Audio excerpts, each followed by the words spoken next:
ನಿಮ್ಮ ಡಾಕ್ಟರ್ ನೇರ ಪ್ರಸಾರ ಕಾರ್ಯಕ್ರಮಕ್ಕೆ ಸ್ವಾಗತ. ನಾನು ಶಕುಂತಲಾ ಭೂಷಣ್. ಒತ್ತಡದ ಜೀವನ, ಬದಲಾಗ್ತಾ ಇರೋ ಜೀವನ ಶೈಲಿ, ಜನರಿಗೆ ನೂರಾರು ಆರೋಗ್ಯ ಸಮಸ್ಯೆ, ಯಾವ ಸಮಸ್ಯೆಗೆ ಯಾವ ಚಿಕಿತ್ಸೆ ಎನ್ನುವುದೇ ದೊಡ್ಡ ಚಿಂತೆ. ಇಂತಹ ಸಮಸ್ಯೆ ಇರೋರಿಗೆ ಒಂದೇ ವೇದಿಕೆಯಲ್ಲಿ ಸಿಗುತ್ತೆ ಉತ್ತರ. ಇದೇ ಟಿವಿನ ವಿಶೇಷ ಕಾರ್ಯಕ್ರಮ ನಿಮ್ಮ ಡಾಕ್ಟರ್.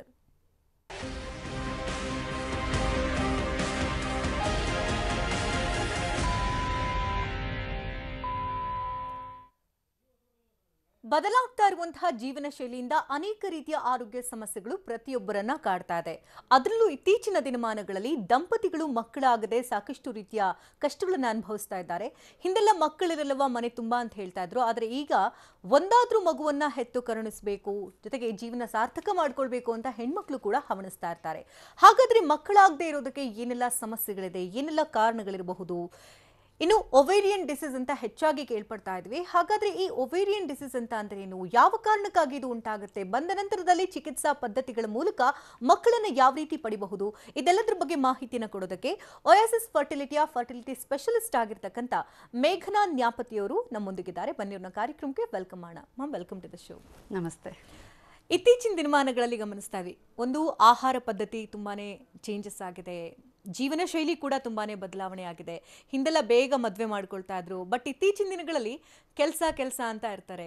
ಫಸ್ಟ್ ಕೆಲಸವನ್ನ ಒಂದ್ ಕಡೆ ಸೆಟಲ್ ಆಗೋಣ, 30 ವರ್ಷ ನಂತರದಲ್ಲಿ ಮಕ್ಕಳು ಮಾಡ್ಕೊಳ್ಳೋ ಅಂತ ಹೋಗ್ತಾರೆ. ಸಾಕಷ್ಟು ರೀತಿಯ ಸಮಸ್ಯೆಗಳಿಂದ ತುಂಬಾ ಜನಕ್ಕೆ ಮಕ್ಕಳೇ ಆಗ್ತಾ ಇಲ್ಲ ಅಥವಾ ತುಂಬಾ ಡಿಲೇ ಆಗ್ತಾ ಇದೆ. ತುಂಬಾ ಜನ ಬೇರೆ ಬೇರೆ ರೀತಿ ಪದ್ಧತಿಗಳಿಗೆ ಹೋಗ್ತಾ ಇದ್ದಾರೆ. ಸೊ ನ್ಯಾಚುರಲ್ ಆಗಿ ಮಗು ಆಗಬೇಕು ಅಂದ್ರೆ ಕಷ್ಟ ಸಾಧ್ಯ ಆಗ್ತಾ ಇದೆ. ಸೊ ಏನೆಲ್ಲ ಸಮಸ್ಯೆಗಳಿಂದ ಈ ರೀತಿ ಉಂಟಾಗ್ತಾ ಇದೆ ಅಂತ ಹೇಳ್ತೀರಿ? ಈಗಿನ ದಿನದಲ್ಲಿ ನೀವು ಹೇಳ್ದಂಗೆ ನಿಜವಾಗ್ಲೂ ಜನ ಮದುವೆ ಮಾಡ್ಕೊಳ್ಳೋದು ಸ್ವಲ್ಪ ಲೇಟ್ ಆಗ್ತಾ ಇದೆ. ಮುಂಚೆಗೆ ಕಂಪೇರ್ ಮಾಡಿದ್ರೆ ವಿಳಂಬ ಆಗ್ತಾ ಇದೆ. ಒಂದು ರೀತಿಯಲ್ಲೇ ಒಳ್ಳೆಯದೇ ಅದು, ಯಾಕಂದರೆ ಚಿಕ್ಕ ವಯಸ್ಸಲ್ಲಿ ಮದುವೆ ಆಗಿ ಮಕ್ಕಳಾಗಿ ಅವ್ರಿಗೆ ಬೇರೆ ತೊಂದರೆಗಳು ಬರ್ತಾ ಇತ್ತು ಅದರಿಂದ. ಬಟ್ ಈ ವಿಳಂಬ ಆಗೋದ್ರಿಂದ, ಮದುವೆ ಆಗೋದ್ರೊಳಗೆ ಆಮೇಲೆ ಅವ್ರು ತಮ್ಮ ಒಂದು ಕರಿಯರಲ್ಲಿ ನಾವು ಸೆಟ್ಲ್ ಆಗಬೇಕು ಅನ್ನೋ ಒಂದು ಕಾರಣದಿಂದ ಇನ್ನೂ ವಿಳಂಬ ಮಾಡ್ತಾರೆ. ಆವಾಗ ಏನಾಗುತ್ತೆ ಅಂದರೆ ಅಂಡಾಶಯದ ಶಕ್ತಿ ಕಡಿಮೆ ಆಗ್ತಾ ಹೋಗುತ್ತೆ. ನಾವು ಹೆಂಗಸರಲ್ಲಿ ನಮಗೆ ಹುಟ್ಟುತ್ತಾನೆ ಒಂದಿಷ್ಟು ಅಂತ ಒಂದು ಅಂಡಾಣುಗಳ ಪ್ರಮಾಣ ಜೊತೆ ನಾವು ಹುಟ್ಟಿರ್ತೀವಿ. ನಾವು ಅದಕ್ಕೆ ಒಂದು 7 ಮಿಲಿಯನ್ ಅಂತ ಹೇಳ್ತೀವಿ. ಅದು ಬರ್ತಾ ಬರ್ತಾ ನಮಗೆ ಕಡಿಮೆ ಆಗ್ತಾ ಹೋಗುತ್ತೆ. ನಾವು ಹುಟ್ಟಿನಿಂದನೇ ಕಡಿಮೆ ಆಗಿ ನಮಗೊಂದು ಋತುಮಾನ ಶುರುವಾಗೋ ವೇಳೆಗೆ ನಮ್ಮಲ್ಲಿ 1 ಮಿಲಿಯನ್ ಮಾತ್ರ ಉಳಿದಿರುತ್ತೆ. ಸೊ ಆ 1 ಮಿಲಿಯನ್ ಪ್ರತಿ ತಿಂಗಳು ಖರ್ಚಾಗ್ತಾ ಹೋಗಿ ಕೆಲವೊಬ್ಬರಿಗೆ ಸ್ವಲ್ಪ ಬೇಗ ಆಗಿ ಅವ್ರಿಗೆ ವಯಸ್ಸಿಗೆ ಮುನ್ನ ಅವ್ರದ್ದು ಅಂಡಾಣು ಪ್ರಮಾಣ ಕಡಿಮೆ ಆಗುತ್ತೆ. ಆಗ ನಾವು ಅದಕ್ಕೆ ಪೋರ್ ಒವೇರಿಯನ್ ರಿಸರ್ವ್ ಅಂತ ಹೇಳ್ತೀವಿ. ಇದಕ್ಕೆ ಸಾಕಷ್ಟು ಕಾರಣಗಳಿರುತ್ತೆ. ಒಂದು, ಹುಟ್ಟಿನಿಂದನೇ ಆ ಥರ ಇರ್ಬೋದು, ನಾವು ಜೆನೆಟಿಕ್ ಪ್ರೋಗ್ರಾಮಿಂಗ್ ಅಂತ ಹೇಳ್ತೀವಿ. ಎರಡನೇದು, ಅವರಿಗೆ ಬೇರೆ ಏನಾದರೂ ಹೆಲ್ತ್ ಇಶ್ಯೂಸ್ ಇರ್ಬೋದು. ಅಂದರೆ ಚಿಕ್ಕನ್ನಲ್ಲಿ ಒಂದು ಟ್ಯೂಬರ್ಕುಲೋಸಿಸ್ ಅಂತ ಆಗಿರ್ಬೋದು. ನಮ್ಮ ದೇಶದಲ್ಲಿ TB ಅನ್ನೋದು ತುಂಬಾ ಅತ್ಯಂತ ಸಾಮಾನ್ಯವಾದ ಕಾಯಿಲೆ. ಕೆಲವೊಬ್ಬರಿಗೆ ಅದು ಗೊತ್ತೂ ಆಗಿರಲ್ಲ ಅವ್ರಿಗೆ TB ಬಂದಿದೆ ಚಿಕ್ಕ ವಯಸ್ಸಿನಲ್ಲಿ ಅಂತ. ಅಂಥವ್ರಿಗೆ ಅಂಡಾಣು ಪ್ರಮಾಣ ಕಡಿಮೆ ಆಗ್ಬೋದು. ಇನ್ನು ನಾವು ಕೆಲವೊಬ್ಬರಿಗೆ ಕ್ಲಮೀಡಿಯಾ ಇನ್ಫೆಕ್ಷನ್ ಅಂತ ಹೇಳ್ತೀವಿ. ಇನ್ನು ಕೆಲವೊಬ್ಬರಿಗೆ ಏನೋ ಒಂದು ಕಾರಣದಿಂದ ಚಿಕ್ಕ ವಯಸ್ಸಿನಲ್ಲೇ ಕ್ಯಾನ್ಸರ್ ಆಗಿ, ಅದು ಅಂಡಾಣು ಅಥವಾ ಗರ್ಭಕೋಶದ ಕ್ಯಾನ್ಸರೇ ಅಂತ ಆಗಿರಬೇಕಾಗಿಲ್ಲ, ಎಲ್ಲಾದರೂ ಕ್ಯಾನ್ಸರ್ ಆಗಿ ಅವರು ಒಂದು ರೇಡಿಯೋಥೆರಪಿ, ಕೀಮೋಥೆರಪಿಗೆ ಹೋದಾಗ ಅವ್ರದ್ದೊಂದು ಅಂಡಾಣು ಪ್ರಮಾಣ ಕಡಿಮೆ ಆಗಿ ಅಂಡಾಣು ಉತ್ಪತ್ತಿನೇ ಕಡಿಮೆ ಆಗಿರಬಹುದು. ಇಲ್ಲ ಹೀಗೆ ಬೇರೆ ಬೇರೆ ಕಾರಣಗಳಿಂದ ಅಂಡಾಣು ಉತ್ಪತ್ತಿ ಕಡಿಮೆಯಾಗಿ ಅವ್ರಿಗೆ ನಮ್ಮ ಹತ್ರ ಬರೋ ಅಷ್ಟೊತ್ತಿಗೆ ಸಾಕಷ್ಟು ಅಂಡಾಣುಗಳು ಕಡಿಮೆ ಇರುತ್ತೆ. ಆವಾಗ ನಾವು ಅದನ್ನು ಪೋರ್ ಒವೇರಿಯನ್ ರಿಸರ್ವ್ ಅಂದ್ಬಿಟ್ಟು ಅವ್ರಿಗೆ ಬೇರೆ ಥರದೇ ಚಿಕಿತ್ಸೆ ಕೊಟ್ಟು ಅವ್ರಿಗೆ ಬೇಗ ಮಕ್ಕಳಾಗಂಗೆ ಮಾಡಬೇಕಾಗತ್ತೆ. ಈಗ ಹೆಣ್ಮಕ್ಳಲ್ಲಿ ನೋಡ್ತಾ ಇದ್ದೀವಿ, ಯಾವುದೇ ರೀತಿ ಸಮಸ್ಯೆಗಳಿಲ್ಲ ಅಂತ ಹೇಳ್ತಿರ್ತಾರೆ. ಅಂದರೆ ಮಂತ್ಲಿ ಪೀರಿಯಡ್ಸ್ ಕರೆಕ್ಟಾಗಿ ಆಗ್ತಾ ಇದೆ, ಕರೆಕ್ಟಾಗಿ ಆಹಾರ ಎಲ್ಲನೂ ಸೇವನೆ ಮಾಡ್ತೀನಿ, ಬಟ್ ಆದರೂ ಕೂಡ ಮಕ್ಕಳಾಗ್ತಾ ಇಲ್ಲ, ಅನ್ಎಕ್ಸ್ಪ್ಲೇನ್ಡ್ ಇನ್ಫರ್ಟಿಲಿಟಿ ಅಂತ ಹೆಚ್ಚಾಗಿ ಕೇಳ್ಪಡ್ತಿದ್ವಿ. ಸೊ ಅಂಥವ್ರಿಗೆ ಈ ಓವೇರಿಯನ್ ಪ್ರಾಬ್ಲಮ್ಸ್ಗಳೇನಾದರೂ ಇರುತ್ತಾ? ಅಂಡಾಶಯಗಳಲ್ಲಿ ಉತ್ಪತ್ತಿ ಆಗ್ತಾ ಇದೆಯಾ ಇಲ್ವಾ, ಅಥವಾ ಎಷ್ಟು ರಿಸರ್ವ್ ಇದೆ, ಇದ್ರ ಬಗ್ಗೆ ಎಲ್ಲ ತಿಳ್ಕೊಳ್ಳೋಕೆ ಸಾಧ್ಯ ಇದೆಯಾ? ಏನಾದ್ರು ಟೆಸ್ಟ್ಗಳು ಮಾಡಬೇಕಾಗುತ್ತಾ? ಖಂಡಿತ. ಇವಾಗ ನಮಗೆ ಸರಿಯಾಗಿ ಋತುಮಾನ ಬರ್ತಾ ಇದೆ, ತಿಂಗಳ ಕರೆಕ್ಟಾಗಿ ಬರ್ತಾ ಅಂದರೆ ಆದಷ್ಟು ಜನ ಅನ್ಕೊಳ್ಳೋದೇನು ಅಂತಂದರೆ ನಮ್ಮಲ್ಲಿ ಎಲ್ಲ ಸರಿಯಾಗಿದೆ, ಬೇರೇನು ತೊಂದರೆ ಇಲ್ಲ, ನಾವಿಬ್ಬರು ಗಂಡ ಹೆಂಡತಿ ಲೈಂಗಿಕ ಸಂಬಂಧವನ್ನು ಕರೆಕ್ಟಾಗಿ ಮೇಂಟೈನ್ ಮಾಡ್ತಾ ಇದ್ದೀವಿ ಅಂತಲೂ ಅಂದ್ಕೊಂಡಿರ್ಬೋದು. ಆದರೆ ಕೆಲವೊಬ್ಬರು ಅವ್ರು ಕರೆಕ್ಟಾಗಿ ಅದನ್ನು ಗಮನಿಸಿ ನೋಡಿದಾಗ ಪೀರಿಯಡ್ ಸ್ವಲ್ಪ ಅಂದರೆ ಋತುಮಾನ ಸ್ವಲ್ಪ ಮುಂಚಿತವಾಗಿ ಬರ್ತಾ ಇರ್ಬೋದು, 24-25 ದಿವಸಕ್ಕೆ ಬರ್ತಾ ಇರ್ಬೋದು. ಇನ್ನು ಕೆಲವೊಬ್ಬರಿಗೆ ಸ್ವಲ್ಪ ವಿಳಂಬ ಆಗ್ಬೋದು, ಅಂದರೆ 40-45 ದಿವಸ. ಇವಾಗ ಎಲ್ಲರಿಗೂ ಗೊತ್ತಿರೋದು ಒಂದು ತೊಂದರೆ ಅಂದರೆ ಹೆಂಗಸರಲ್ಲಿ ಪಾಲಿಸಿಸ್ಟಿಕ್ ಒವೇರಿಯನ್ ಡಿಸೀಸ್, PCOD ಅಂತ ಹೇಳ್ತೀವಿ. ಅದಕ್ಕೆ ಸಮಾನವಾಗಿ ಆ ರೇಖೆಯ ಕೊನೆಯ ಭಾಗದಲ್ಲಿರುವುದೇ ಈ ಪೋರ್ ಒವೇರಿಯನ್ ರಿಸರ್ವ್ ಅನ್ನೋದು. ಸೊ ಅಲ್ಲಿನೂ ಅವ್ರದ್ದು ಋತುಮಾನ ಕರೆಕ್ಟಾಗಿ ಬರದೇ ಇರಬಹುದು. ಸೊ ಇದಕ್ಕೆ ನಮಗೆ ಗೊತ್ತಾಗಬೇಕು ಅಂತಂದರೆ ನಾವು ಕೆಲವೊಂದು ಪರೀಕ್ಷೆಗಳನ್ನ ಮಾಡಬೇಕಾಗತ್ತೆ. ಅದು ರಕ್ತ ಪರೀಕ್ಷೆನೇ ಇರಬಹುದು, ಅಲ್ಟ್ರಾಸೌಂಡ್ ಸ್ಕ್ಯಾನೇ ಇರ್ಬೋದು. ರಕ್ತ ಪರೀಕ್ಷೆನಲ್ಲಿ ನಮಗೆ ಋತುಮಾನ ಬಂದ 2ನೇ ದಿವಸ ಅಥವಾ 3ನೇ ದಿವಸ, ಅಂದರೆ ಪೀರಿಯಡ್ ಬಂದ 2nd or 3rd day of the cycle ಅಂತ ನಾವು ಹೇಳ್ತೀವಿ. ಆಗ ಕೆಲವೊಂದು ರಕ್ತ ಪರೀಕ್ಷೆಗಳು ಮಾಡಬೇಕಾಗತ್ತೆ. ಆ ಹಾರ್ಮೋನ್ಸ್ ಹೆಸರು FSH, LH, ಈಸ್ಟ್ರಾಡಿಯೋಲ್ ಅಂತ ಹೇಳ್ತೀವಿ. ಆ ರಕ್ತ ಪರೀಕ್ಷೆಗಳ ಒಂದು ವ್ಯಾಲ್ಯೂ ನಾವು ನೋಡಿಕೊಂಡು ಅವ್ರಿಗೆ ವ್ಯಾಲ್ಯೂ ಸರಿಯಾಗಿದೆನಾ ಅಥವಾ ಜಾಸ್ತಿ ಇದೆನಾ ಅಂತ ಹೇಳ್ತೀವಿ. ಕೆಲವೊಬ್ಬರಿಗೆ ಆಸ್ಪತ್ರೆಗೆ ನಮಗೆ 2ನೇ ದಿವಸ 3ನೇ ದಿನ ಬರೋಕ್ಕಾಗಲ್ಲ ಅಂತಾರೆ. ಮತ್ತು ಈಗಿನ ಒಂದು ಪರಿಸ್ಥಿತಿನಲ್ಲಿ ಬೇರೆ ಊರಿಂದ ಬರಬೇಕು ಬೆಂಗಳೂರಿಗೆ, ಅಥವಾ ಬೇರೆ ಊರಿಂದ ಇನ್ನೊಂದು ಊರಿಗೆ ಹೋಗಿ ಅಥವಾ ಲ್ಯಾಬೊರೇಟ್ರಿಗೆ ಹೋಗಿ ಟೆಸ್ಟ್ ಮಾಡ್ಕೊಳ್ಳೋಕ್ಕೆ ಕಷ್ಟ ಅನ್ನುವ ಒಂದು ಪರಿಸ್ಥಿತಿ ಇರುವಾಗ ಯಾವುದೇ ದಿನ ಒಂದು ಬ್ಲಡ್ ಟೆಸ್ಟ್ ಇರುತ್ತೆ, AMH ಅಂದರೆ ಆ್ಯಂಟಿ ಮುಲೇರಿಯನ್ ಹಾರ್ಮೋನ್ ಅಂತ. ಆ ಒಂದು ಟೆಸ್ಟ್ ಮಾಡಿ ಆ ವ್ಯಾಲ್ಯೂ ಕಡಿಮೆ ಇತ್ತು ಅಂದರೆ ಅವ್ರಿಗೆ ಈ ಥರ ಅಂಡಾಣು ಸಂಖ್ಯೆಯ ತೊಂದರೆ ಇದೆ ಅಂತ ನಾವು ಹೇಳ್ಬಹುದು. ಓಕೆ ವೀಕ್ಷಕರೇ, ನಿಮ್ಮಲ್ಲೂ ಕೂಡ ಈ ರೀತಿ ಸಮಸ್ಯೆಗಳೇನಾದರೂ ಇದ್ದಲ್ಲಿ ನೇರ ಪ್ರಸಾರ ಕಾರ್ಯಕ್ರಮ ಆಗಿರೋದ್ರಿಂದ ಡಾಕ್ಟರ್ ಮೇಘನಾ ಅವ್ರ ಹತ್ರ ಮಾತನಾಡಬಹುದು. ಟಿವಿ ಸ್ಕ್ರೀನ್ ಮೇಲೆ ಈಗಾಗಲೇ ನಂಬರ್ ಕೂಡ ಡಿಸ್ಪ್ಲೇ ಆಗ್ತಾ ಇದೆ. ಆ ನಂಬರ್ಗೆ ಕರೆ ಮಾಡಿ ನೇರವಾಗಿ ನಿಮ್ಮ ಸಮಸ್ಯೆ ಬಗ್ಗೆ ಡಾಕ್ಟರ್ ಮೇಘನಾ ಅವ್ರ ಹತ್ರ ಮಾತನಾಡಿ. ಇನ್ನು ತುಂಬಾ ಜನ ಅಂದ್ರೆ ಹಿಂದೆ ಎಲ್ಲ ಚಿಕ್ಕ ಏಜಲ್ಲಿ ಮದುವೆ ಆಗ್ತಾ ಇದ್ರು. ಸೊ ಆಗ ಮಕ್ಕಳಾಗ ಅಷ್ಟೊಂದು ಸಮಸ್ಯೆಗಳು ಕಾಡ್ತಾ ಇರಲಿಲ್ಲ. ಸೊ ಈಗ ನೋಡೋದಾದ್ರೆ ಈಗ ತುಂಬಾ ಅಡ್ವಾನ್ಸ್ ಆಗ್ತಾ ಇದೆ ಸೈನ್ಸ್ ಅಂತ ಹೇಳ್ಬೋದು. ಆ ಅಂಡಾಣುವನ್ನ ರಿಸರ್ವ್ ಮಾಡಿಡಬಹುದು ಅಥವಾ ಎಂಗೇಜ್ ಅಲ್ಲಿರುವಂತಹ ಸಂದರ್ಭದಲ್ಲಿ ರಿಸರ್ವ್ ಮಾಡಿಟ್ರೆ ಮುಂದೆ ಮಕ್ಕಳು ಮಾಡ್ಕೊಳ್ಬಹುದು ಅನ್ನೋ ಒಂದು ಪದ್ಧತಿ ಇದೆ ಅಂತ ಕೇಳ್ಪಟ್ವಿ. ಸೊ ಇದ್ರ ಬಗ್ಗೆ ಎಕ್ಸ್ಪ್ಲೈನ್ ಮಾಡ್ಬೋದು? ಈಗ ನಾನು ನಿಮ್ಗೆ ಹೇಳಿದಾಗೆ ಬ್ಲಡ್ ಟೆಸ್ಟ್ ಅಂತ ನಾವೇನು ಮಾಡ್ತೀವಲ್ಲ ಅದ್ರ ಜೊತೆಗೆ ಒಂದು ಅಲ್ಟ್ರಾಸೌಂಡ್ ಸ್ಕ್ಯಾನ್ನ ಕೂಡ ಮಾಡ್ತೀವಿ. ಆ ಸ್ಕ್ಯಾನ್ನಲ್ಲಿ ನಮಗೆ ಎಷ್ಟು ಅಂಡಾಣುಗಳಿದೆ ಅನ್ನೋ ಒಂದು ಅಂದಾಜು ನಮಗೆ ಸಿಗತ್ತೆ. ಇವಾಗ ಕೆಲವೊಬ್ರು ಏನೋ ಒಂದು ಕಾರಣಕ್ಕೆ ಅವರು ಪ್ರೆಗ್ನೆನ್ಸಿನ ಮುಂದೂಡಬೇಕು ಅಂತ ಆಲೋಚಿಸಿರ್ತಾರೆ. ಅದು ಒಂದು ಕರಿಯರ್ಗೋಸ್ಕರನೇ ಇರ್ಬೋದು, ಇಲ್ಲ ಕೆಲವೊಬ್ರು ಮದುವೆನೇ ವಿಳಂಬ ಆಗ್ತಾ ಇರ್ಬೋದು, ಅಥವಾ ನಾನು ಮುಂಚೆನೇ ಹೇಳ್ದಂಗೆ ಕೀಮೋಥೆರಪಿ, ರೇಡಿಯೋಥೆರಪಿಗೆ ಹೋಗಬೇಕು ಅನ್ನೋರು ಮುಂಚಿತವಾಗಿಯೇ ಬಂದು ಒಂದ್ಸತಿ ಡಾಕ್ಟರ್ನ ಮೀಟ್ ಮಾಡಿ ಈ ಥರ ನಮಗೆ ತೊಂದರೆ ಇದೆ ಅಂತ ಹೇಳಿದ್ರೆ ಅದನ್ನು ನಾವು ಮುಂಚಿತವಾಗಿ ಅಂಡಾಣುಗಳನ್ನ ಹೊರಗೆ ತೆಗೆದು, ಇವಾಗ IVF ಮೂಲಕನೇ, ಬಟ್ ಆದರೆ ಅಂಡಾಣು ಜೊತೆ ವೀರ್ಯಾಣುವನ್ನು ಮಿಕ್ಸ್ ಮಾಡಲ್ಲ, ಆವಾಗ ಅದನ್ನು ನಾವು ಶೇಖರಿಸಿಡ್ಬೋದು. ಆವಾಗ ನಾವು ಅವರು ನಮ್ದೆಲ್ಲ ಏನೋ ಒಂದು ಕಾರಣದಿಂದ ಯಾಕೆ ಅವರು ಅದನ್ನು ಪೋಸ್ಟ್ಪೋನ್ ಮಾಡ್ತಾ ಇದ್ದಾರೆ ಅವ್ರ ಪ್ರೆಗ್ನೆನ್ಸಿನ ಅನ್ನೋ ಒಂದು ಕಾರಣ ಮುಗಿದ ಮೇಲೆ ಅವ್ರು ಬಂದಾಗ ಅವ್ರ ವಯಸ್ಸು 38 ಆಗಿರ್ಬೋದು, 40 ಆಗಿರ್ಬೋದು. ಬಟ್ ಅಂಡಾಣು ಶೇಖರಿಸಿಟ್ಟಾಗ ಅವ್ರ ವಯಸ್ಸು 32, 33 ಇದ್ದರೆ ಆವಾಗ ಸಿಗೋವಂಥ ಒಂದು ಪ್ರೆಗ್ನೆನ್ಸಿ ಸಕ್ಸಸ್ ರೇಟ್ ಅವ್ರಿಗೆ ಆ 38-40 ವರ್ಷದಲ್ಲೂ ಸಿಗಬಹುದು. ಇದಕ್ಕೆ ನಾವು ಕೆಲವೊಂದು ಇಂಜೆಕ್ಷನ್ಸ್ನ ಕೊಡಬೇಕಾಗತ್ತೆ, ಕೆಲವೊಂದು ರಕ್ತ ಪರೀಕ್ಷೆಗಳು ಮಾಡಬೇಕಾಗತ್ತೆ. ಇಂಜೆಕ್ಷನ್ ಒಂದು 8-10 ದಿವಸಕ್ಕೆ ಇರುತ್ತೆ. ಇಂಜೆಕ್ಷನ್ ಆದಮೇಲೆ ಸಣ್ಣ ಅನಸ್ತೀಸಿಯಾ ಕೊಟ್ಬಿಟ್ಟು ಒಂದು 25-30 ನಿಮಿಷಕ್ಕಿಂತ ಹೆಚ್ಚಿಗೆ ಏನು ಹಿಡಿಯುವಂಥ ಪ್ರೊಸೀಜರ್ ಅಲ್ಲ. ಸೊ ಪ್ರೊಸೀಜರ್ ಮಾಡಿ ಅಂಡಾಣುಗಳನ್ನ ನಾವು ಶೇಖರಿಸಿಡಬಹುದು. ಈಗ ಅಂಡಾಣು ಸಮಸ್ಯೆ ಇದೆ ಅಂತ ತಿಳ್ಕೊಳ್ಳೋದೇ ತುಂಬಾ ಡಿಲೇ ಆದರೆ ಸೊ ಮೆಡಿಕೇಶನ್ ಮಾಡೋದು ಕೂಡ ಮುಂದೆ ಕಷ್ಟ ಸಾಧ್ಯ ಆಗುತ್ತೆ. ಸೊ ಪ್ರಾಥಮಿಕವಾಗಿ ನಾವೇನಾದ್ರು ಅಬ್ಸರ್ವ್ ಮಾಡ್ಕೊಳ್ಬೇಕು, ತಮ್ಮ ದೇಹವನ್ನು ಅಬ್ಸರ್ವ್ ಮಾಡ್ಕೊಳ್ಬೇಕು ಅಂದರೆ ಹೆಣ್ಮಕ್ಳು ಯಾವ್ಯಾವ ವಿಚಾರಗಳನ್ನ ಅಬ್ಸರ್ವ್ ಮಾಡಬೇಕಾಗುತ್ತೆ, ಏನೆಲ್ಲ ಸಿಂಪ್ಟಮ್ಸ್ಗಳು ಕಾಣಿಸ್ಕೊಳ್ಳುತ್ತೆ? ಈಗ ಸಿಂಪ್ಟಮ್ಸ್ ಅಂದರೆ ಕೆಲವೊಬ್ಬರಿಗೆ ಅವ್ರದ್ದು ಋತುಚಕ್ರ ಕರೆಕ್ಟಾಗಿ ಬರದೇ ಇರಬಹುದು. ಬಟ್ ಎಲ್ಲರಿಗೂ ಋತುಚಕ್ರ ಕರೆಕ್ಟಾಗಿ ಬಂದವ್ರಿಗೆಲ್ಲ ನಾವು ಆಗತ್ತೆ ಅಂತ ಹೇಳೋಕ್ಕಾಗಲ್ಲ. ಇವಾಗ ಕೆಲವೊಬ್ರು ಹೇಳ್ತಾರೆ ನಾವು ಹುಟ್ಟಿದಾಗ ನಾವು ಪ್ರೀಟರ್ಮ್ ಬರ್ತ್ ಆಗಿತ್ತು, ಅಂದರೆ ನಮಗೆ ದಿನಕ್ಕೆ ಮುಂಚಿತವಾಗಿ ನಾವು ಹುಟ್ಟಿದ್ವಿ ಅಂತ ಕೆಲವೊಬ್ರು ಹೇಳ್ಬೋದು. ಅಂಥವ್ರು ಕೂಡ ಈ ಥರ ಅಂಡಾಶಯದ ತೊಂದರೆಗಳಿಂದ ಕಷ್ಟಪಡ್ತಾ ಇರ್ಬೋದು. ಇಲ್ಲ ಅಂದರೆ ಇನ್ನೂ ಕೆಲವೊಬ್ಬರಿಗೆ ಡಯಾಬಿಟಿಸ್ ರೋಗ ಇರ್ಬೋದು. ನಮ್ಮಲ್ಲಿ ಇವಾಗ ಡಯಾಬಿಟಿಸ್, ಇಂಡಿಯಾನ ಕ್ಯಾಪಿಟಲ್ ಆಫ್ ದ ಡಯಾಬಿಟಿಸ್ ಅಂತಲೇ ಹೇಳ್ತಾರೆ. ಸೊ ಡಯಾಬಿಟಿಸ್ ಅನ್ನೋದು ತುಂಬ ಕಾಮನ್ ಇರೋದ್ರಿಂದ ಅವ್ರಗಳಿಗೂ ಅಂಡಾಣು ಶಕ್ತಿ ಬೇಗನೆ ಕಡಿಮೆ ಆಗೋದು, ಅವ್ರದ್ದು ಕ್ವಾಲಿಟಿ ಬೇಗನೆ ಕಡಿಮೆ ಆಗೋದು ಆಗುತ್ತೆ. ಅವ್ರುಗಳು ಆ ಥರ ಇರೋರು ಮದುವೆ ಆಗಿ ಒಂದು 6-8 ತಿಂಗಳು ಪ್ರಯತ್ನ ಮಾಡಿ ಪ್ರೆಗ್ನೆನ್ಸಿ ಆಗದೆ ಇದ್ದರೆ ಖಂಡಿತ ಡಾಕ್ಟ್ರ್ ಹತ್ರ ಬಂದು ನಾನು ಇವಾಗ ಹೇಳಿದಂಥ ಬ್ಲಡ್ ಟೆಸ್ಟ್ ಆಗಲಿ, ಅಲ್ಟ್ರಾಸೌಂಡ್ ಸ್ಕ್ಯಾನ್ ಆಗಲಿ ಮಾಡಿಕೊಂಡು ಅವ್ರದ್ದು ಅಂಡಾಣು ನಂಬರ್ ಅಟ್ಲೀಸ್ಟ್ ಚೆನ್ನಾಗಿದೆ ಅಂತ ನೋಡಿಕೊಂಡು ಆಮೇಲೆ ಪ್ರೆಗ್ನೆನ್ಸಿನ ಮುಂದೂಡ್ಬೋದಾ ಅಂತ ಯೋಚನೆ ಮಾಡಬಹುದು. ಈಗ ಮದುವೆ ಆಗ್ತಾರೆ, ಈಗ 2-3 ವರ್ಷಗಳ ಕಾಲ ಆಗೋದಿಲ್ಲ, ಅಥವಾ ಕೆಲವರಿಗೆ 1 ವರ್ಷ ಆಗಿರುತ್ತೆ ಆಗಲೇ ಅರ್ಜೆಂಟ್ ಮಾಡ್ತಿರ್ತಾರೆ. ಸೊ ಯಾವಾಗ ಡಾಕ್ಟರ್ನ ಸಂಪರ್ಕ ಮಾಡಬೇಕು ಅಂತ ಹೇಳ್ತೀರಿ? ಎಷ್ಟು ದಿನಗಳ ಕಾಲ ವೇಟ್ ಮಾಡಬಹುದು? ಯೂಶಲಿ ನಾವು ಹೇಳೋದೇನು ಅಂದರೆ ಆ ಮಕ್ಕಳಿಲ್ಲದೆ ಇರೋದು ಅಥವಾ ಬಂಜೆತನ 1 ವರ್ಷವಾಗಿ ನಿರಂತರವಾಗಿ ಪ್ರಯತ್ನ ಮಾಡಿ ಆಗದೆ ಇದ್ದರೆ ಆಗ ನಾವು ಬಂಜೆತನ ಅಂತೀವಿ. ಆದರೆ ಪ್ರತಿಯೊಬ್ಬರು ಈ 1 ವರ್ಷವಾಗಿ ಕಾಯೋದು ಅವಶ್ಯಕತೆ ಇರಲ್ಲ. ಇಲ್ಲ ಅವ್ರಿಗೆ ಮುಂಚಿತವಾಗಿಯೇ ಗೊತ್ತು. ಇವಾಗ ನಾನು ಹೇಳ್ದಂಗೆ ಈ ಥರ ಯಾವುದಾದ್ರೂ ರೋಗ ಮುಂಚಿತವಾಗಿಯೇ ಇತ್ತು ಅಂದರೆ ಅವರು ಮದುವೆ ಆಗಿ ಸ್ವಲ್ಪ ದಿನಕ್ಕೆ ಬಂದು ನಮ್ಮ ಹತ್ರ ತೋರಿಸ್ಕೋಬೋದು. ಇಲ್ಲ ಅವ್ರ ಯಜಮಾನ್ರಲ್ಲಿ ಮುಂಚಿತವಾಗಿಯೇ ಗೊತ್ತು ಅವ್ರಿಗೆ ವೀರ್ಯಾಣುವಿನಲ್ಲಿ ತೊಂದರೆ ಇದೆ ಅಂತ, ಆ ಥರ ಇದ್ದರೆ ಅವರೂ ಬೇಗನೆ ಬಂದು ತೋರಿಸ್ಕೋಬಹುದು. ಬಟ್ ಯಾರಾದರೂ ಆಗಲಿ 1 ವರ್ಷ ತನಕ ಪ್ರಯತ್ನ ಮಾಡಿ ಆಗದೆ ಇದ್ದರೆ ಖಂಡಿತ ಡಾಕ್ಟ್ರ್ ಹತ್ರ ಬಂದು ಈ ಥರ ಏನೇನು ತೊಂದರೆ ಇದೆ ಅಂತ ಹೇಳಿಕೊಂಡು ಕೆಲವೊಂದು ನೆಸೆಸಿಟಿ ಇರೋ ಪರೀಕ್ಷೆಗಳನ್ನು ಮಾಡಿಕೊಂಡು ಎಲ್ಲ ಸರಿಗಿದನೋ ಇಲ್ಲೋ ಅಂತ ನೋಡಿಕೊಂಡು ಸರಿಯಾಗಿದ್ದರೆ ಅವ್ರು ಮತ್ತೆ ಇನ್ನೊಂದು 6-8 ತಿಂಗಳು ಪ್ರಯತ್ನ ಮಾಡಿ ಆಗದೆ ಇದ್ದರೆ ಆವಾಗ ಟ್ರೀಟ್ಮೆಂಟಿಗೆ ಬರಬಹುದು. ಇಲ್ಲ ಏನಾದರೂ ತೊಂದರೆ ಇದ್ದರೆ ಅದಕ್ಕೆ ತಕ್ಕಂಗೆ ನಾವು ಟ್ರೀಟ್ಮೆಂಟ್ ಕೊಡಬೇಕಾಗತ್ತೆ. ಮತ್ತೆ ತುಂಬಾ ಜನ ನೋಡ್ತಿರ್ತೀವಿ ಲೈಫ್ ಸ್ಟೈಲ್ ಅಂತ ಅಂದ್ರೆ ಈಗ ಆಹಾರ ಪದ್ಧತಿನಲ್ಲಂತೂ ತುಂಬಾ ಬೇರೆ ಬೇರೆ ಜಂಕ್ ಫುಡ್ಗೆ ಮಾರು ಹೋಗಿದ್ದಾರೆ. ದೇಹದಲ್ಲೂ ಕೂಡ ತುಂಬಾ ಜನ ವ್ಯತ್ಯಾಸಗಳನ್ನ ಕಾಣ್ತಿರ್ತೀವಿ. ತುಂಬಾನೇ ಓವರ್ ವೇಟ್ ಆಗಿರ್ತಾರೆ. ಸೊ ಅಂಥವ್ರಿಗೆ hormone imbalance imbalance very common ಆಗಿರುತ್ತೆ. ಸೊ ಅಂಥವರಲ್ಲಿ ಈ ಅಂಡಾಣು ಸಮಸ್ಯೆ ಬರುತ್ತಾ? ಸೊ ಬಂದ್ರೆ ಯಾವ ರೀತಿ ಚಿಕಿತ್ಸಾ ಪದ್ಧತಿಗಳ ಮೂಲಕ ನಾವು ಗುಣಪಡಿಸಬಹುದು ಅಂತೀವಿ? ಖಂಡಿತ. ಇವಾಗ ವೇಟ್ ಜಾಸ್ತಿ ಇರಲಿ ಅಥವಾ ವೇಟ್ ತುಂಬ ಕಡಿಮೆ ಇರಲಿ, ಯಾವುದಾದ್ರೂ ಒಂದು ಅತಿವೃಷ್ಟಿ ಅನಾವೃಷ್ಟಿ ಅಂತ ಹೇಳ್ತೀವಿ, ಅದು ಯಾವುದು ಇಲ್ಲದೆ ಇರೋದು ಎಲ್ಲರಿಗೂ ಉತ್ತಮ.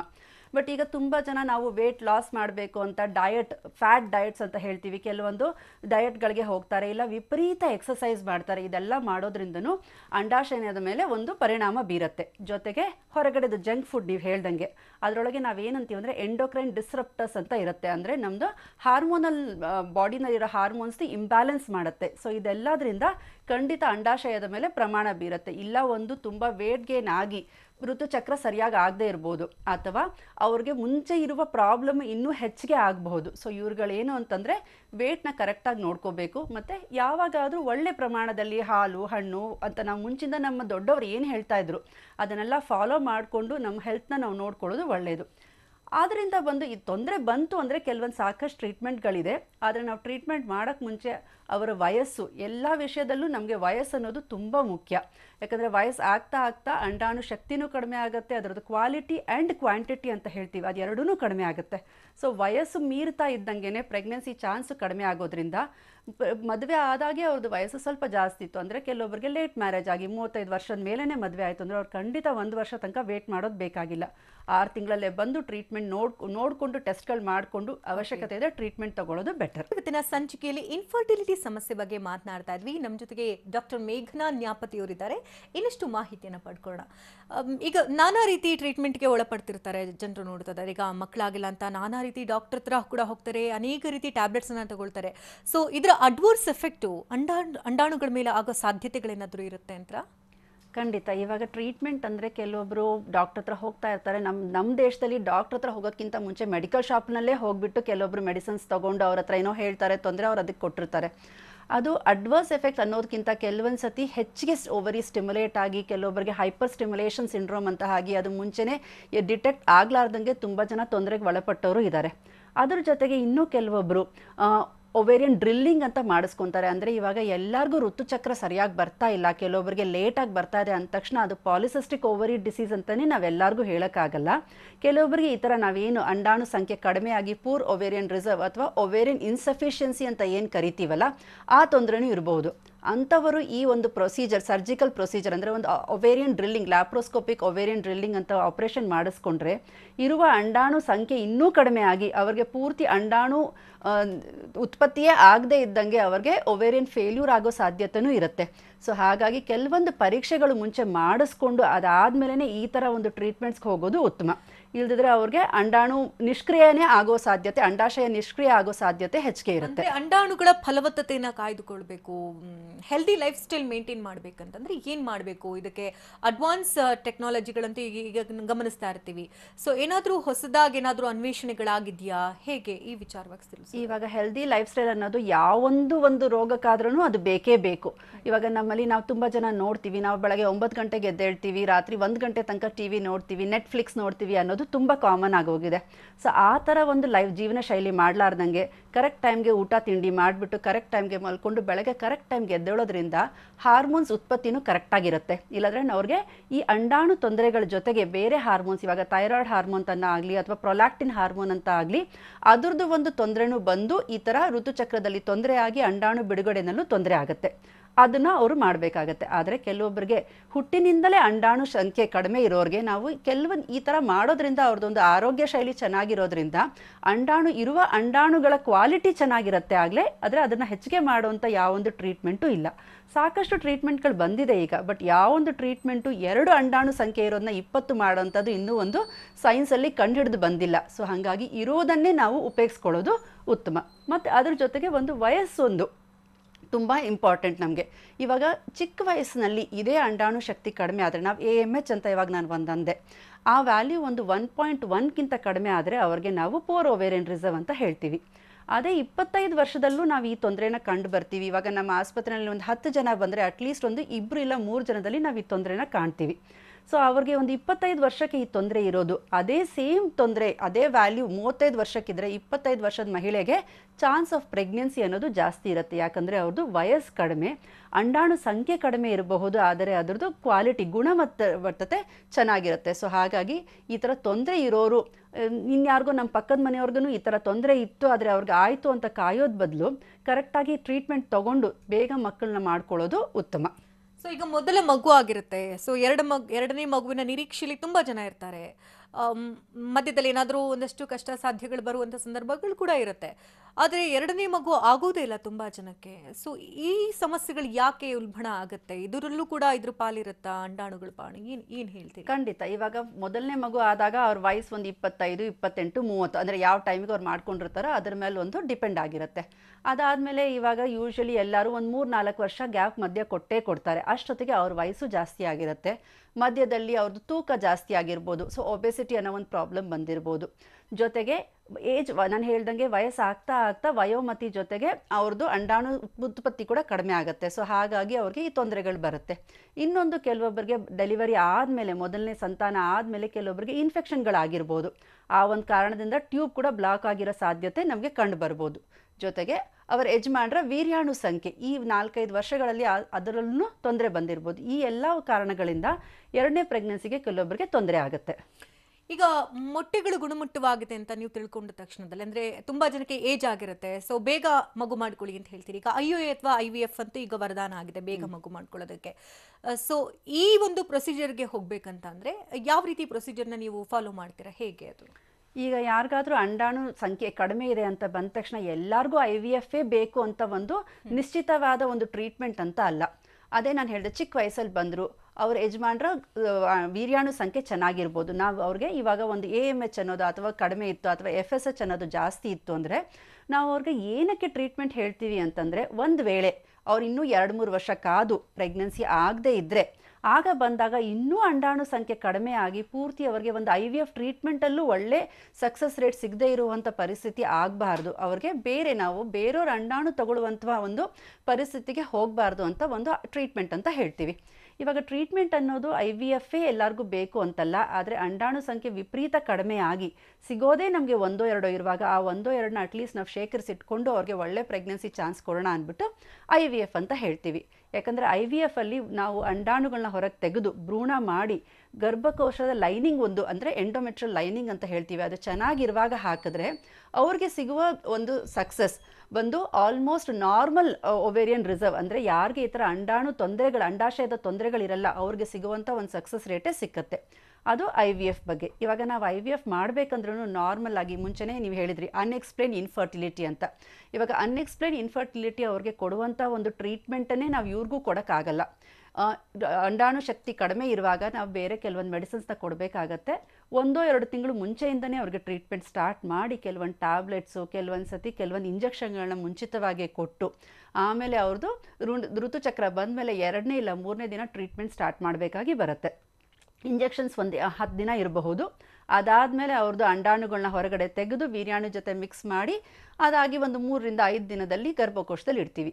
ಕೆಲವೊಬ್ಬರಿಗೆ ಈ ಥರ ಒಂದೇ ಸೈಕಲ್ ಮಾಡಿದಾಗ ಅವ್ರಿಗೆ 1-2 ಎಂಬ್ರಿಯೋ ಸಿಗಬಹುದು, ಭ್ರೂಣಗಳು. ಸೊ ಅವಾಗ ಕೆಲವೊಬ್ರು ಹೇಳ್ತಾರೆ ನಮಗೆ 1-2 ಭ್ರೂಣ ಸಾಕಾಗಲ್ಲ ನಮಗೆ, ಅಥವಾ ಅದರದ್ದು ಕ್ವಾಲಿಟಿ ಚೆನ್ನಾಗಿಲ್ಲ ಅಂದರೆ ನಮಗೆ ಬೇರೆ ವಿಧವಾದ IVF ಟ್ರೀಟ್ಮೆಂಟ್ ಮೂಲಕ, ಅಂದರೆ ನಾವು ಡ್ಯುಯಲ್ ಸ್ಟಿಮ್ಯುಲೇಷನ್ ಅಂತ ಹೇಳ್ತೀವಿ. ನಾವು ಕೆಲವೊಬ್ಬರಿಗೆ ಒಂದೇ ಋತುಚಕ್ರದಲ್ಲಿ 2 ಸಾರಿ ನಾವು ಪಿಕಪ್ ಮಾಡಬಹುದು, 2 ಸಾರಿ ಭ್ರೂಣಗಳನ್ನ ಶೇಖರಿಸಿಡ್ಬೋದು. ಆ ಒಂದು ಟ್ರೀಟ್ಮೆಂಟ್ಗೂ ನಾವು ಹೋಗಬಹುದು. ಸೊ ಈ ಥರ ವಿಧವಾಗಿ ಬೇರೆ ಬೇರೆ ಮೆಡಿಸಿನ್ಸ್ನು ಇಂಜೆಕ್ಷನ್ಸ್ನ ನಾವು ಚೇಂಜ್ ಮಾಡಿ ಆದಷ್ಟು ಇರುವ ಅಂಡಾಣುಗಳನ್ನ ಹೊರಗಡೆ ತೆಗೆದು ಅದನ್ನು ನಾವು ಭ್ರೂಣಗಳಾಗಿ ಮಾಡೋವಂಥ ಕೆಲವೊಂದು ಹೊಸ ಟ್ರೀಟ್ಮೆಂಟ್ಗಳು ನಮ್ಮಲ್ಲಿದೆ. ಈಗ ಇನ್ ಕೇಸ್ ಈಗ ಅಂಡಾಣು ಫಲವತ್ತತೆಯಿಂದ ಇಲ್ಲದೆ ಹೋದಂಥ ಸಂದರ್ಭದಲ್ಲಿ ಮಿಸ್ಕ್ಯಾರೇಜ್ ಆಗೋ ಚಾನ್ಸಸ್ಗಳಿರುತ್ತಾ? ಏನು ಹೇಳ್ತೀರಿ? ಈಗ ಅಂಡಾಣು ಸಂಖ್ಯೆ ಅನ್ನೋದು ಕಡಿಮೆ ಆಗಿರೋದು ಬೇರೆ ಕಾರಣಗಳಿಂದ ಇರಬಹುದು. ಇವಾಗ ಅವ್ರಿಗೆ ಮುಂಚೆ ಕೀಮೊಥೆರಪಿ, ರೇಡಿಯೋಥೆರಪಿ ಅಂದೆ, ಅಥವಾ ಇನ್ಫೆಕ್ಷನ್ ಅಂತ ಇರಬಹುದು. ಈ ಎಲ್ಲ ಕಾರಣಗಳಿಂದ ಕಡಿಮೆ ಆದಾಗ ಕಡಿಮೆ ಆಗಿರೋ ಅಂಡಾಣುಗಳಂದರೆ ಇವಾಗ ನಮ್ಮ ಹತ್ರ ಉಳಿದಿರುವುದು, ನಮ್ಮ ದೇಹದಿಂದ ಹೊರಗೆ ಹೋಗಿ ತಿಂಗಳ ನಮ್ಮಲ್ಲಿ ಅಂಡಾಣು ಪ್ರತಿ ತಿಂಗಳು ಓವಲೇಷನ್ ಅಂತ ಆಗುವಾಗ ಒಂದು 100-200 ಅಷ್ಟು ಅಂಡಾಣುಗಳು ನಮ್ಮಿಂದ ಹೊರಗೆ ಹೋಗುತ್ತೆ. ಸೊ ಉಳಿದಿರೋ ಅಂಡಾಣುಗಳದ್ದು ಕ್ವಾಲಿಟಿ ನಮಗೆ ಮೊದಲೇ ಹೋಗಿರೋ ಅಷ್ಟು ಚೆನ್ನಾಗಿರಲ್ಲ. ಸೊ ಹಾಗಾಗಿ ಇವ್ರಿಗೆ ಮಿಸ್ಕ್ಯಾರೇಜ್ ಅಂತ ಅಥವಾ ಅಬಾರ್ಷನ್ ಆಗೋ ಸಾಧ್ಯತೆ ಜಾಸ್ತಿ ಇರುತ್ತೆ. ಹುಟ್ಟಿದ ಮಕ್ಕಳಲ್ಲಿ ಅವ್ರಿಗೆ ವಯಸ್ಸಾದ್ಮೇಲೆ ಅಂಡಾಣು ಶಕ್ತಿ ಕಡಿಮೆ ಆಗಿದ್ರೆ ಹುಟ್ಟಿದ ಮಕ್ಕಳಲ್ಲಿ ಅನಾಮಲೀಸ್, ನಾವೇನು ಕ್ರೋಮೋಸೋಮಲ್ ಅಬ್ನಾರ್ಮಾಲಿಟೀಸ್ ಅಂತ ಏನು ಹೇಳ್ತೀವಿ, ಅದು ಸ್ವಲ್ಪ ಜಾಸ್ತಿ ಇರುತ್ತೆ. ಓಕೆ ಡಾಕ್ಟರ್, ಕಾರ್ಯಕ್ರಮಕ್ಕೆ ಆಗಮಿಸಿ ಹಲವು ಮಾಹಿತಿಯನ್ನು ತಿಳಿಸಿಕೊಡೋದಕ್ಕಾಗಿ ಧನ್ಯವಾದ ತಮಗೆ. ನಮಸ್ಕಾರ ವೀಕ್ಷಕರೇ, ಡಾಕ್ಟರ್ ಮೇಘನಾ ಅವ್ರನ್ನ ಭೇಟಿ ಮಾಡಬೇಕಂದ್ರೆ ಅಡ್ರೆಸ್ ಪ್ಲೇಟ್ ಈ ರೀತಿ ನೋಟ್ ಮಾಡ್ಕೊಳ್ಳಿ. OSS ಫರ್ಟಿಲಿಟಿ, ಸೆಕ್ಟರ್ 2, 19ನೇ ಮುಖ್ಯ ರಸ್ತೆ, ಸಾಯಿ ಮಂದಿರ ಹತ್ತಿರ, HSR ಲೇಔಟ್, ಬೆಂಗಳೂರು. ದೂರವಾಣಿ ಸಂಖ್ಯೆ ಈ ರೀತಿ ಇದೆ 7331180086. ಇಮೇಲ್ ಕೂಡ ಮಾಡಬಹುದು, info@oasisindia.in ಗೆ ಇಮೇಲ್ ಅನ್ನು ಮಾಡಿ ಹೆಚ್ಚಿನ ಡೀಟೇಲ್ಸ್ ಅನ್ನು ಪಡ್ಕೊಳ್ಬಹುದು. ವೆಬ್ಸೈಟ್ ಅಡ್ರೆಸ್ ಈ ರೀತಿ ಇದೆ www.oasisindia.in ಗೆ ವಿಸಿಟ್ ಮಾಡಿದ್ರೆ ಹೆಚ್ಚಿನ ಡೀಟೇಲ್ಸ್ ಅನ್ನು ನೀವು ಪಡ್ಕೊಳ್ಬಹುದಾಗಿದೆ. ಇದು ಈ ಹೊತ್ತಿನ ವಿಶೇಷ. ನಿರಂತರ ಸುದ್ದಿಗಾಗಿ ನೋಡ್ತಾರೆ TV9.